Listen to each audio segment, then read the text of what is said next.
Bismillahirrahmanirrahim. Assalamualaikum warahmatullahi wabarakatuh. Alhamdulillahirabbil alamin wa bihi nasta'in wa ala umurid dunya waddin wassalatu wassalamu ala asyrafil anbiya'i wal mursalin wa ala alihi wa sahbihi ajmain amma ba'du. Yang saya hormati Bapak Kurniawan Arizona MPD selaku dosen pengampu mata kuliah Metode Pendidikan Fisika.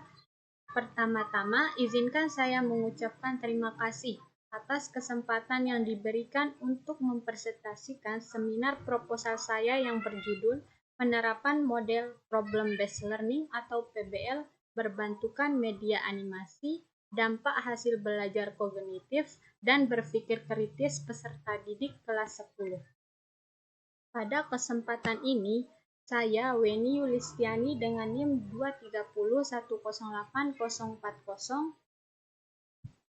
ingin memaparkan latar belakang, rumusan masalah, tujuan penelitian, manfaat, kerangka teori, kajian pustaka, serta metode yang akan saya gunakan.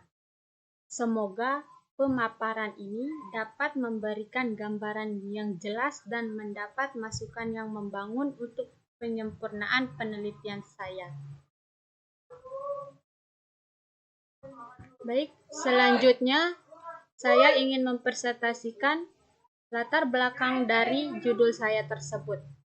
Nah, latar belakang dari judul saya tersebut yaitu pembelajaran fisika sering dianggap sulit karena konsep abstrak dan cara mengajar masih didominasi ceramah sehingga siswa pasif dan hasil belajar rendah. Kemampuan berpikir kritis juga belum optimal karena kurangnya kegiatan pemecahan masalah. Model Problem-Based Learning atau PBL dapat meningkatkan keaktifan, pemahaman konsep, dan berpikir kritis. Namun, PBL membutuhkan media pendukung agar masalah lebih mudah dipahami. Nah, media animasi membantu memvisualisasikan konsep fisika yang sulit, membuat pelajaran yang lebih menarik dan jelas. Nah, karena itu, penerapan PBL berbantuan media animasi dipandang penting untuk meningkatkan hasil belajar kognitif dan kemampuan berpikir kritis peserta didik kelas 10. Selanjutnya, saya akan memaparkan rumusan masalah. Nah, di sini ada 3 rumusan masalah yang saya ambil. Yang pertama, bagaimana penerapan model Problem-Based Learning atau PBL berbantuan media animasi dalam pembelajaran fisika pada peserta didik kelas 10. Nah, rumusan yang kedua yang saya ambil yaitu apakah penerapan model Problem-Based Learning atau PBL berbantuan media animasi dapat meningkatkan hasil belajar kognitif peserta didik kelas 10 SMA. Nah, rumusan masalah yang ketiga, apakah penerapan model Problem-Based Learning atau PBL berbantuan media animasi dapat meningkatkan kemampuan berpikir kritis peserta didik kelas 10 SMA. Selanjutnya, tujuan dari penelitian saya ini yang pertama, mendeskripsikan penerapan model Problem-Based Learning atau PBL berbantuan media animasi dalam pembelajaran fisika pada peserta didik kelas 10 SMA. Nah, tujuan yang kedua yaitu menganalisis pengaruh penerapan model Problem-Based Learning atau PBL berbantuan media animasi terhadap hasil belajar kognitif peserta didik kelas 10 SMA. Nah, tujuan yang terakhir atau yang ketiga yaitu menganalisis pengaruh penerapan model Problem-Based Learning berbantuan media animasi terhadap kemampuan berpikir kritis peserta didik kelas 10 SMA. Nah, di sini selanjutnya manfaat dari penelitian saya yaitu yang pertama, manfaat teoritis dan yang kedua manfaat praktis. Nah, yang pertama itu manfaat teoritis yaitu hasil penelitian ini diharapkan dapat memperkaya kajian kajian teoritis mengenai penerapan model pembelajaran berbasis masalah atau PBL yang kombinasikan dengan media animasi dalam pembelajaran fisika, serta memberikan strategi pembelajaran yang inovatif dan efektif. Nah, manfaat yang kedua yaitu manfaat praktis. Nah, manfaat praktis ini dibagi menjadi 4. Yang pertama bagi guru, manfaat praktis bagi peserta didik. Yang ketiga, manfaat praktis bagi sekolah. Yang keempat, manfaat praktis bagi peneliti lain. Nah, yang bagi guru ini sebagai referensi dalam memilih dan menerapkan model pembelajaran yang dapat meningkatkan keterlibatan hasil belajar dan kemampuan berpikir kritis siswa. Nah, yang kedua, manfaat praktis bagi peserta didik yaitu membantu memahami konsep fisika yang abstrak atau tidak nyata dengan lebih mudah melalui media animasi, serta melatih kemampuan berpikir kritis dalam memecahkan masalah. Nah, manfaat praktis yang ketiga yaitu bagi sekolah. Nah, bagi sekolah memberikan masukan dalam pengembangan pembelajaran yang kreatif dan berpusat pada siswa untuk meningkatkan kualitas pendidikan di sekolah. Nah, manfaat praktis yang terakhir yaitu bagi peneliti lain, yaitu menjadi acuan dan bahan perbandingan untuk penelitian selanjutnya yang berkaitan dengan penerapan PBL dan penggunaan media animasi dalam pembelajaran. Selanjutnya tentang telaah pustaka. Nah, di sini ada 3 telaah pustaka. Yang pertama yang berjudul Pembelajaran Problem Based Learning berbasis animasi untuk meningkatkan keterampilan berpikir kritis peserta didik, yang ditulis oleh Muhlis dan Arusaman pada tahun 2020. Nah, yang telaah pustaka yang kedua yaitu Pengaruh Pembelajaran IPA menggunakan model PBL berbantuan video animasi terhadap keterampilan, proses, dan hasil belajar kognitif siswa kelas 5, yang ditulis oleh Angela Permata Ayunani dan Endang Winarni dan kawan-kawan pada tahun 2025. Nah, telaah pustaka yang ketiga yaitu penerapan model Problem Based Learning atau PBL berbentukan media animasi, dampak hasil belajar kognitif dan berpikir kritis peserta didik, yang ditulis oleh Ahmad Effendi, Hadma Yuliani dan kawan-kawan pada tahun 2022. Nah, dari ketiga telaah pustaka tersebut secara keseluruhan menunjukkan bahwa penerapan model Problem Based Learning atau PBL yang dipadukan dengan media animasi atau video animasi terbukti efektif dalam meningkatkan hasil belajar kognitif, keterampilan berpikir kritis, dan keterampilan proses sains peserta didik. PBL membuat siswa lebih aktif memecahkan masalah, sementara animasi membantu memvisualisasikan konsep yang abstrak atau yang tidak nyata sehingga lebih mudah dipahami. Nah, kombinasi keduanya menciptakan pembelajaran yang lebih interaktif, menarik, dan bermakna bagi siswa. Nah, selanjutnya tentang kerangka teori. Di sini ada 5 kerangka teori. Yang pertama, model Problem Based Learning atau PBL. Yang kedua, media animasi dalam pembelajaran. Yang ketiga, hasil belajar kognitif. Yang keempat, kemampuan berpikir kritis. Yang kelima, hubungan antar variabel.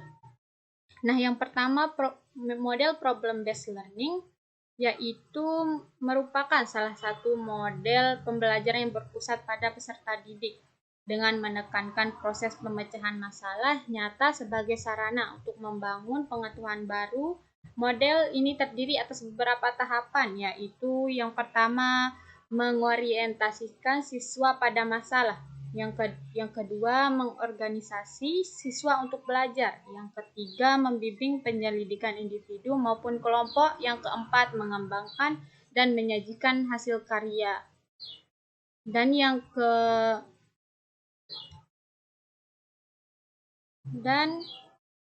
Yang kelima yaitu menganalisis serta mengevaluasi proses pemecahan masalah. Melalui tahapan tersebut, siswa dapat belajar secara mandiri, aktif, dan kontekstual sehingga meningkatkan kemampuan berpikir kritis dan hasil belajar mereka.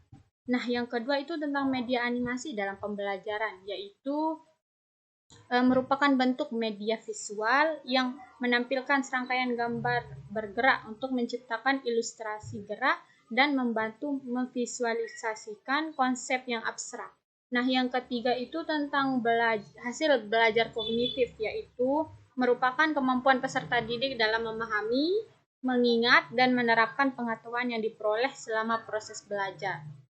Dan yang keempat, kemampuan berpikir kritis merupakan kemampuan seseorang untuk menganalisis, mengevaluasi, dan mengambil keputusan berdasarkan logika dan bukti yang valid. Berpikir kritis adalah proses berpikir sistematis yang bertujuan menilai keabsahan suatu informasi atau argumen. Nah, yang terakhir dan kerangka teori yang terakhir yaitu hubungan antar variabel. Nah, penerapan model problem-based learning berbentukan media animasi memiliki hubungan erat dengan peningkatan hasil belajar kognitif dan kemampuan berpikir kritis. Melalui PBL, siswa aktif dalam proses pembelajaran, sementara media animasi membantu mereka memahami konsep abstrak secara visual.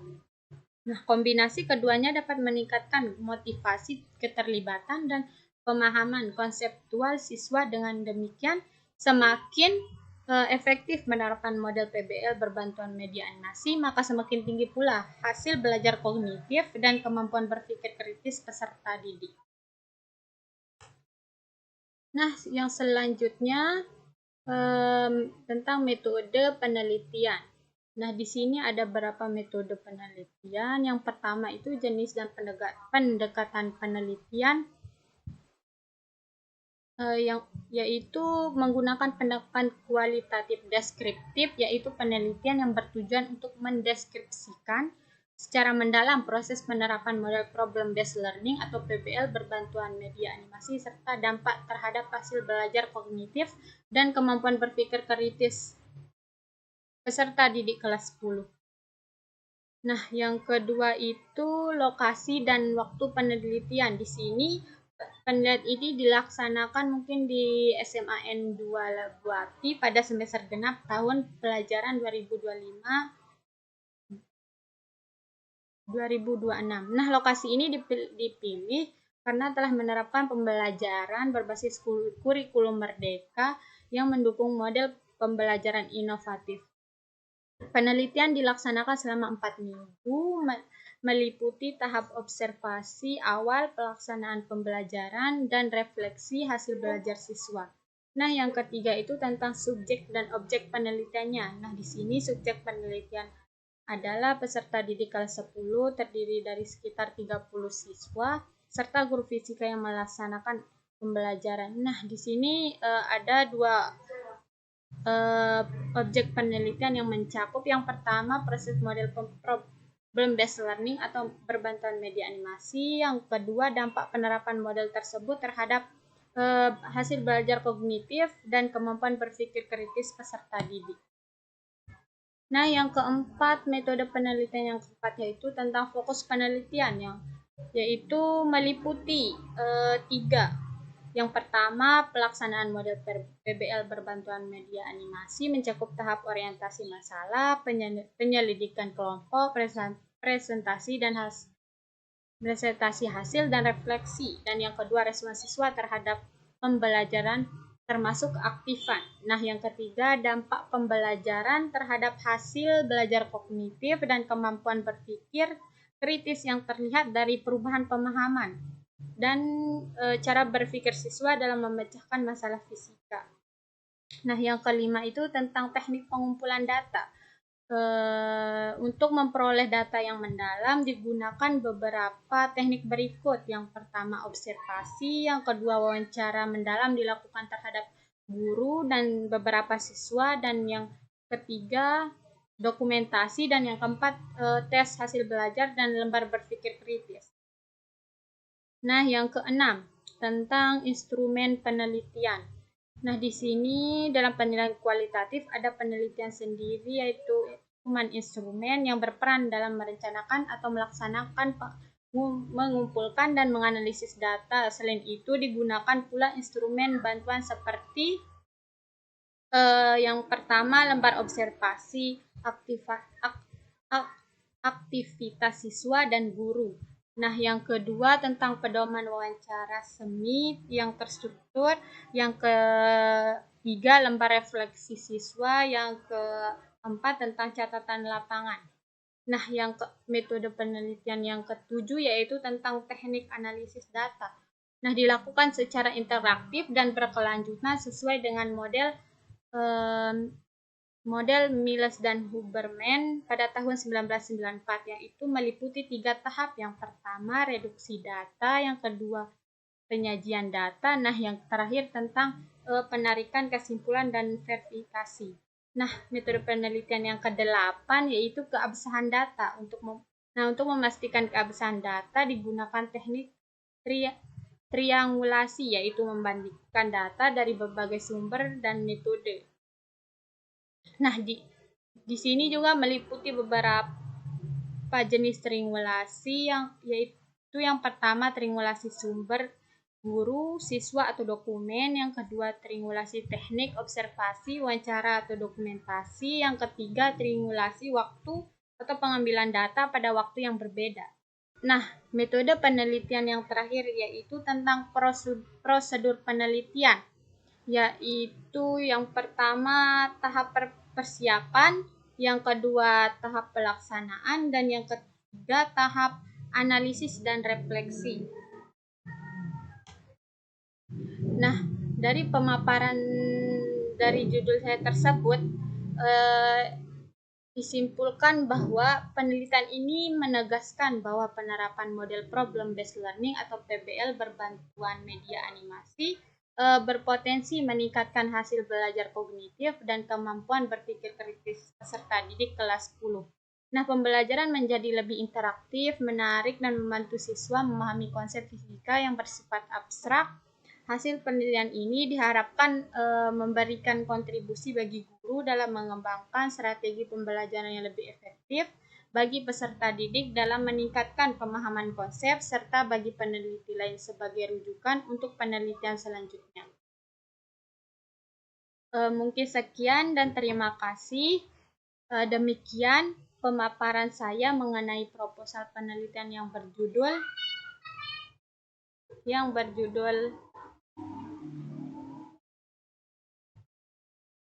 penerapan problem based learning atau PBL berbantuan media animasi, dampak hasil belajar kognitif dan berpikir kritis peserta didik kelas 10.